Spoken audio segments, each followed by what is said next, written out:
Alrighty. Well, since Author's Dozen it was about writing 12 books in 12 months, and now it's taking that knowledge and taking it to the next level, baby.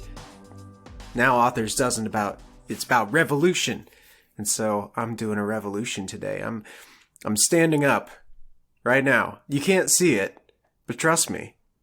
See, I have got restless legs today, and so I'm standing up. And you will notice that, again, like I said before, this change was prompted by a push. A level of discomfort has forced me off of my feet and have created the conditions in which I'm willing to change my behavior. Pretty wild, right?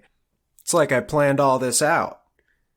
The push is what happens to get you off your feet, to get you revising. It's what sets you off on a new path. So, what is a new path? What is creative and rare? What is revolutionary? It's hard to define unless we resort to defining its opposite. The revolutionary is categorically not what is normal. It's not what comes naturally, because if it were, we'd all be doing it, and it wouldn't be revolutionary. In fact, it's important that we also discard the notion we have when we say revolutionary, the red flags and the Kalashnikovs and the Che Guevara t-shirts. I'd actually argue that it's completely typical to want to fight for self-advancement.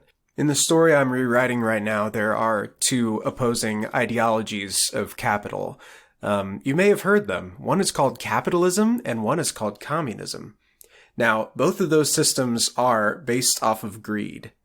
And that's not a slander, that's part of the system.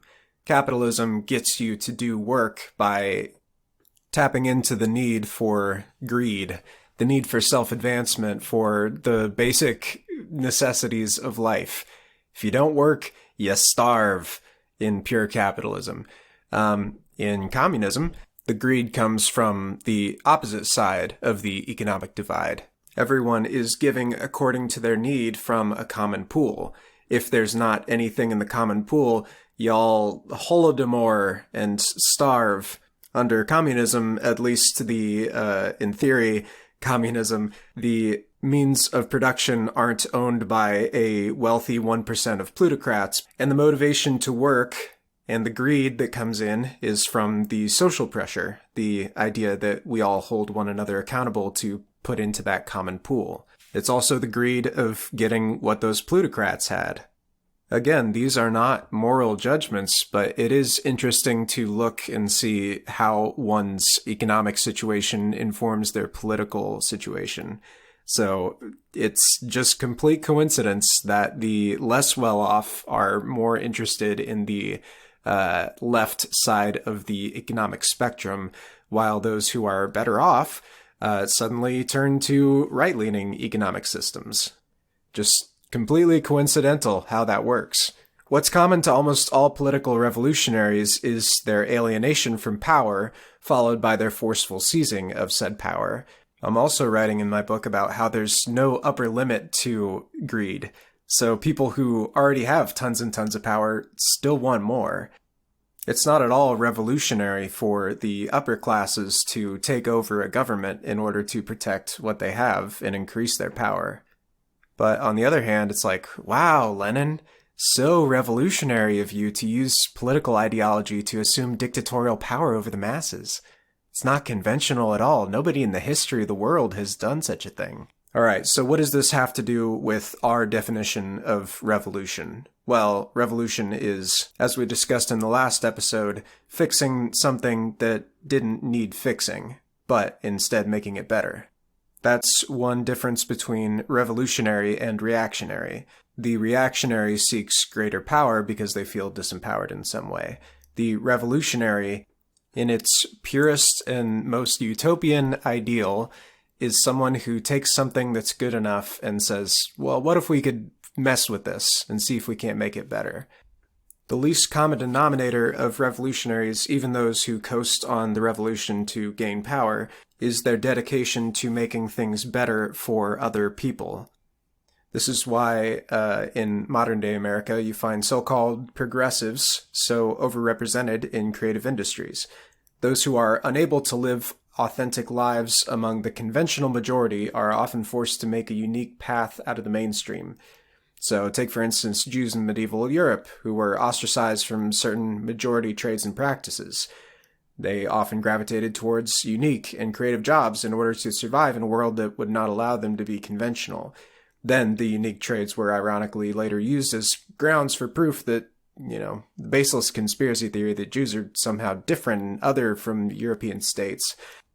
Or take a neighborhood closer to my home. More than 40% of West Hollywood's residents identify as lesbian, gay, bisexual, or transgender. This isn't the result of some chemical in the water. The filmmaking capital of the world wasn't built on a mystical homosexual ley line.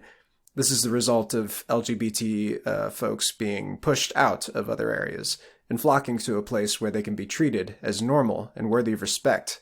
The subcultures that they then form are also used as proof for bigots that these people are just different and they're incompatible with our way of life. We force them to do things differently and they do things differently and therefore they're different than us.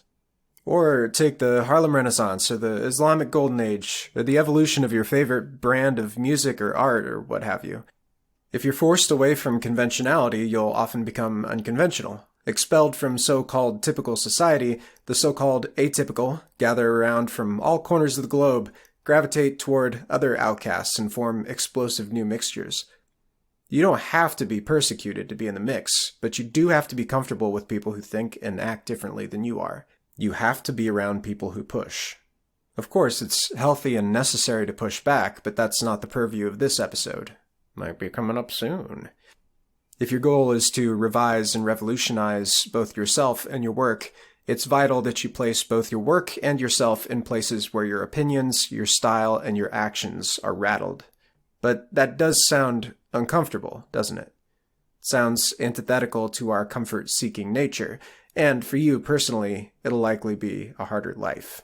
But that's what I was getting at. The most truly novel and revolutionary act is self-sacrifice. It is unnatural. It goes against the grain of the animal impulse which seeks out for itself the most good imaginable, the greed. And it often defines good as being somehow good for oneself. Self-sacrifice is irrational. In fact, anyone who's been around a child knows that a human must be carefully instructed not to sacrifice everything to oneself. Some of the most creative minds of our generation have tried to explain away altruism as somehow selfish, because they know that selflessness is about the most perverted thing one can do, granted the presupposition that this life is all there is and our DNA is all we leave behind. This is why the Martin Luthers and Martin Luther King Jr.'s of the world are praised for their authenticity. They could have had things way better for themselves if they'd only compromised, if they'd only done things the way that they were done. Martin Luther says, "Here I stand, I can do no other." MLK Jr. says the ultimate measure of a man is not where he stands in moments of comfort and convenience, but where he stands at times of challenge and controversy. So that's the push.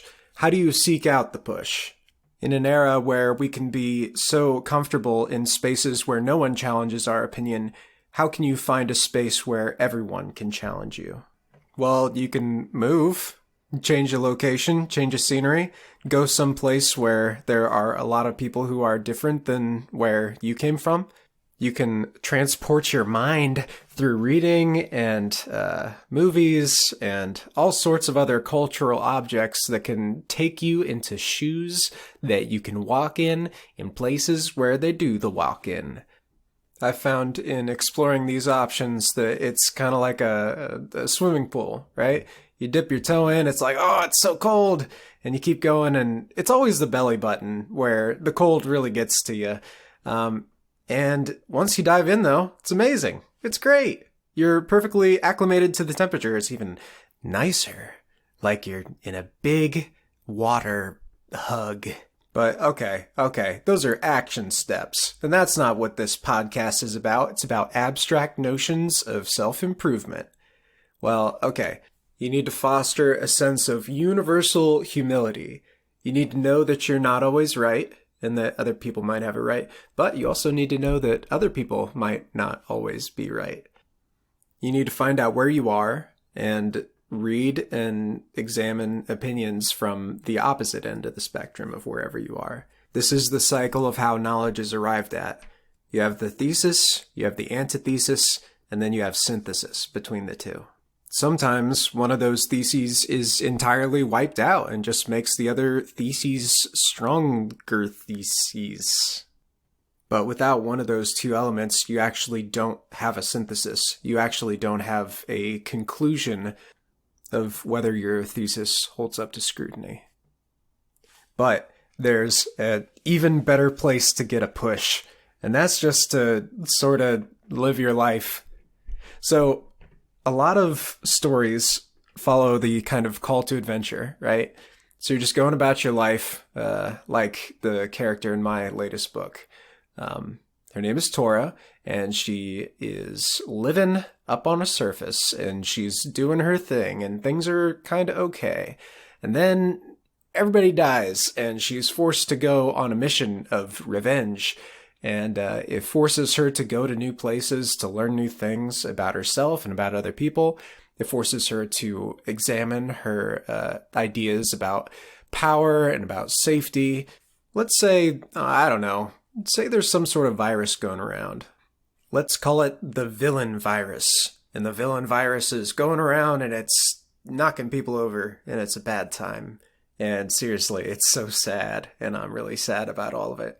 But the villain has knocked us over. It's forced us to go to a new place that we never thought we'd be before.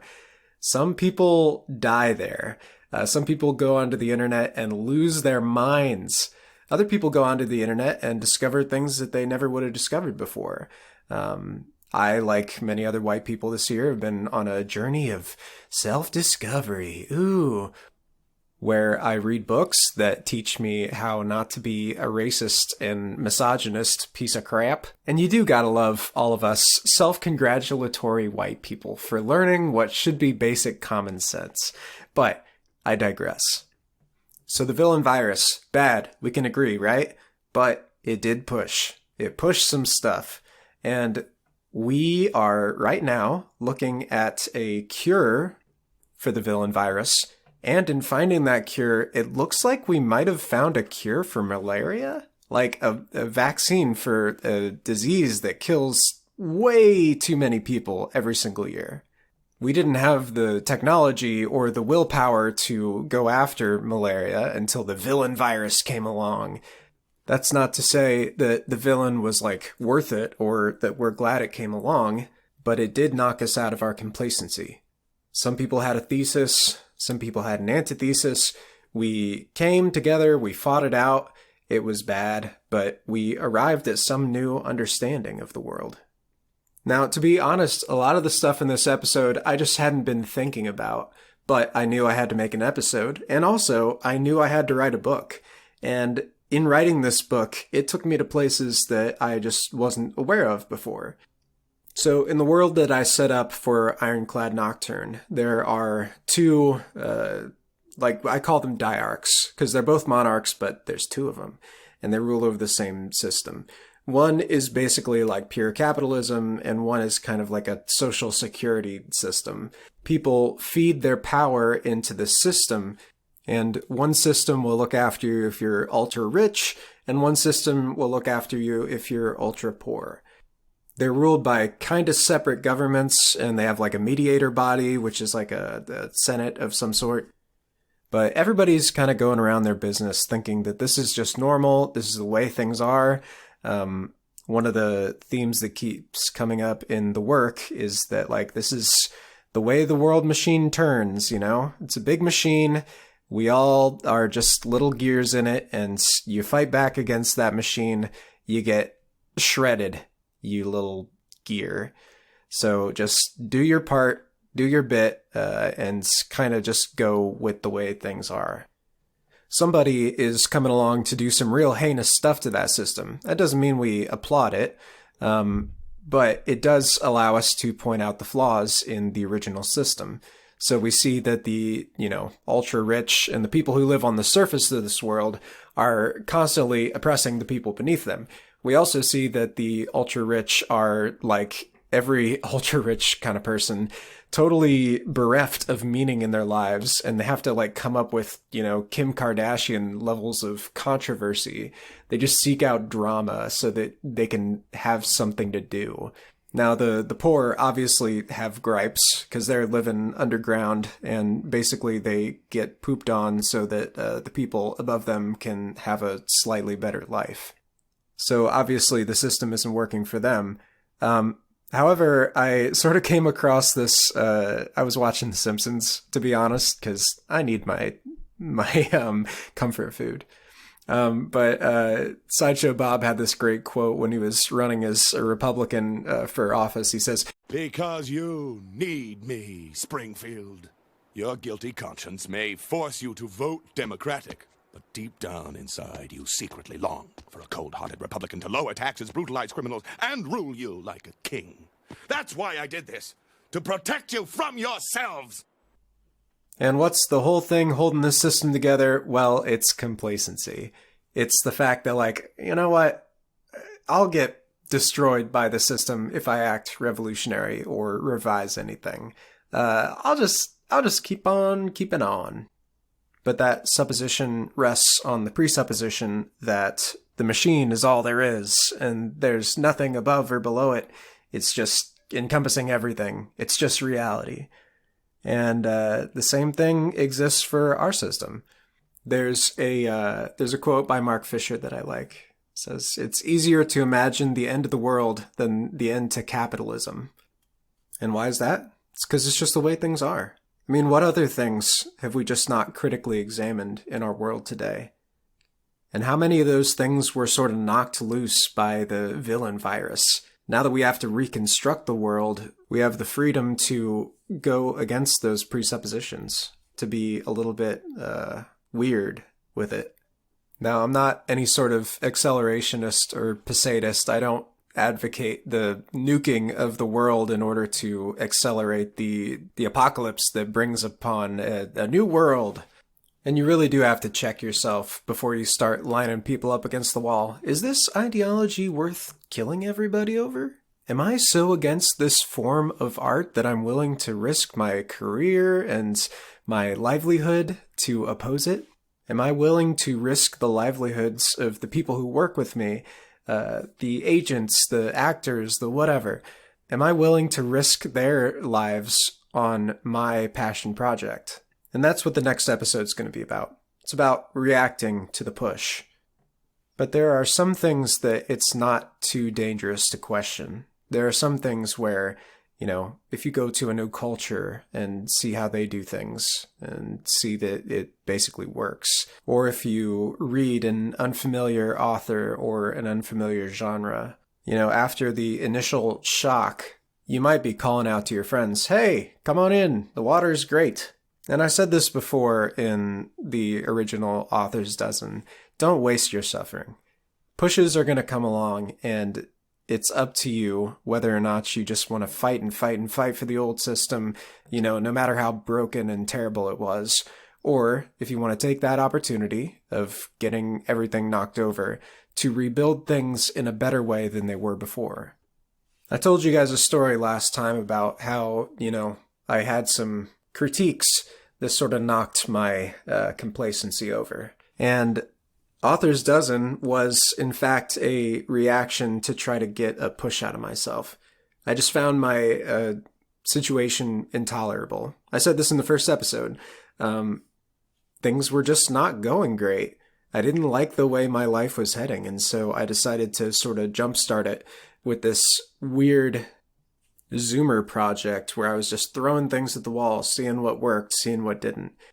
Sort of reversing the polarity or, hardwiring the machine to do the opposite of what it meant to do. So in order to maintain comfort, I had to get my work out the door. I had to do all kinds of weird and interesting stories that I wouldn't have done otherwise because my comfort rested on the fact that I had told people that I was going to do this project. People were expecting things and counting on me, and I hardwired it so that my comfort depended on me being productive. My good buddy Dylan Terry gave me a great criticism of Ironclad Nocturne the way that it was before, and I've reworked a bunch of the mechanics of just how that whole world works and what motivates the characters, what motivates someone who might want to read a book like this to actually pick up and read it. Every single one of my critics collabs made me uncomfortable in a way, and you can hear the excitement in my voice in those episodes because when I am pushed into uncomfortability, that's not the word for it, but pushed into discomfort, there's a kind of joy in trying to claw your way back and arrive at a better and different conclusion. Enjoy revising and improving things. Be humble. All right, next time we're going to talk about adapting to uncomfortable circumstances. I know you can't possibly relate to this if you're listening in 2021. It's so alien to us, trying to, adapt to different situations. But, my personal journey in adapting to this will hopefully provide some insight. And you can hear how excited I am to do this next episode because I'm standing and there's more energy now. You can tell. Ooh, I'm dancing. No, I'm not. That was a lie. But I can say that because none of y'all see me. I am wearing a red shirt. That might be a lie. You don't know whether or not it's a lie. You just need to remain skeptical. Tune in next week to see the resolution of this revolution. And you'll only find out next week whether or not my shirt is red. So, the cliffhanger. Stay tuned. You better subscribe and like my podcast. You better share it with your friends, or we may never learn the mystery of the red fabric.